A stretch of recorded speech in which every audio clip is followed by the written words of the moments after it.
Monsieur le Président, Mesdames, Messieurs les élus, le 8 mars dernier, plusieurs citoyens de la vallée de l'Arve sont venus dans 4 mairies décrocher symboliquement le portrait du Président de la République, laissant la place aux vide symbolisant l'absence de politique climatique et environnementale.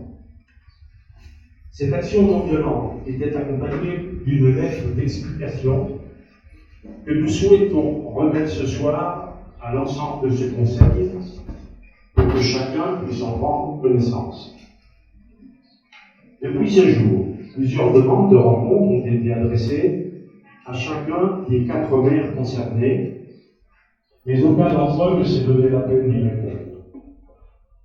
La seule et unique réponse à ces citoyens, venus dans les maisons du peuple, dont chacun d'entre vous représente l'interlocuteur privilégié, a été de déposer plainte. Et ce, sans avoir souhaité un instant comprendre les raisons qui ont poussé ces citoyens à agir. Ainsi, sur le territoire de l'intercommunalité, ni à s'interroger sur le but de cette action. Dans ces conditions, nous avons souhaité, en venant ici ce soir, vous apporter un éclairage sur ces raisons.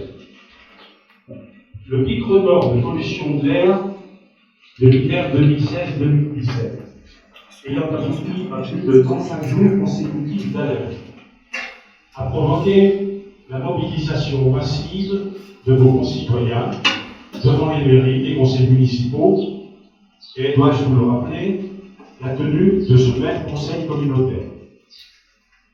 Un cordon de gendarmerie arborant matraque et bouclier a fait office d'accueil pour vous séparer de vos administrés que vous jugiez hostiles, alors qu'ils ne cherchaient qu'à vous interpeller sur votre rôle et vos responsabilités politiques d'élus, réclamant information, action et soutien. En l'absence de réponse concrète à cette mobilisation citoyenne, la grande majorité des maires s'était retranchée derrière son parapluie, arguant que vous n'aviez pas le pouvoir de changer les choses, que vous seriez les premiers à le faire si vous en aviez la possibilité, mais que le problème vous dépassait et qu'il était du ressort de l'État de répondre à ces enjeux d'environnement et de santé publique dans notre vallée. À l'époque, un élu évoquait même, face à son impuissance, sa volonté de démissionner en signe de protestation si l'État ne faisait pas le nécessaire. L'État, tel a été le but de l'action, en ciblant en premier lieu le président de la République et son portrait dans nos mairies. Votre conseil judicieux a donc été pris en compte. Pour seul exemple, quand le ministre d'État, M. Hulot, démissionne avec pour motif l'absence de volonté politique nationale d'agir, que le préfet met 2 années pour renouveler un plan de protection de l'atmosphère qui, de l'avis de tous, n'est pas du tout à la hauteur des enjeux, vous en conviendrez. Vos concitoyens ne peuvent plus croire au lendemain qui change, ni aux intentions angéliques que vous déclinez au travers d'une vidéo promotionnelle pour le moins douteuse. Voilà ce que ces citoyens auraient pu porter à votre connaissance si vous aviez pris le temps de les recevoir et de les écouter. Ils vous auraient rassuré sur le fait qu'il ne s'agit en aucun cas d'un vol, mais d'une réquisition symbolique et temporaire. Que cela ne touchait pas un symbole de la République, tel que le drapeau, la mariage, ou encore la devise nationale, le portrait officiel du président n'est pas un symbole de la République et ne fait l'objet d'aucune obligation d'affichage. Il représente plutôt plus une tradition républicaine est offert par la préfecture en début de mandat présidentiel.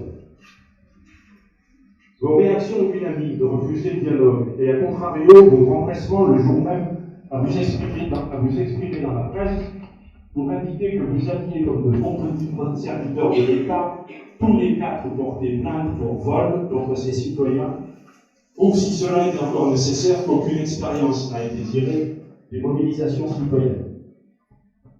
Aujourd'hui, les discours d'hier ont conduit des citoyens à mener une action de désobéissance symbolique et non violente et les conduisent à répondre de leurs actes devant le tribunal de grande instance de Bonneville, où ils risqueront une peine de 5 ans de prison et 70 000 € d'amende pour vol en réunion. Nul doute que beaucoup autour de cette table n'en tirent aucune fierté ni aucune gloire.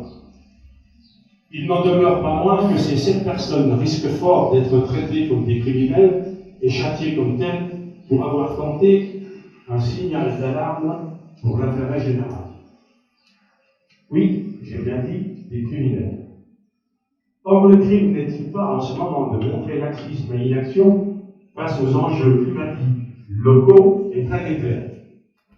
Le crime n'est-il pas de rester insensible au recul des glaciers, de la banquise, aux atteintes à la biodiversité? Sachez, mesdames, messieurs les maires, mesdames, messieurs les conseillers communautaires, que ces citoyens assumeront pleinement leurs paroles, leurs actes et leurs responsabilités, que bon nombre d'observateurs avertis, de journalistes clairvoyants, qualifient désormais d'urgente nécessité. Toute entrave et opposition à l'exercice actif de cette nécessité pourrait être considérée désormais comme complicité au non-respect du droit. C'est ce sur quoi travaillent désormais la Cour de justice européenne et des organismes internationaux comme l'ONU, l'OMS et les ODD, outils de développement durable. Mesdames, Messieurs, nous vous remercions de votre écoute, en regrettant de ne pas avoir été entendus dans de meilleures circonstances. Nous vous donnons tous rendez-vous le 27 juin prochain, à 14 h au tribunal de grande instance de Bonneville, pour faire de ce procès le procès de l'inaction climatique et environnementale sur le plan local et national.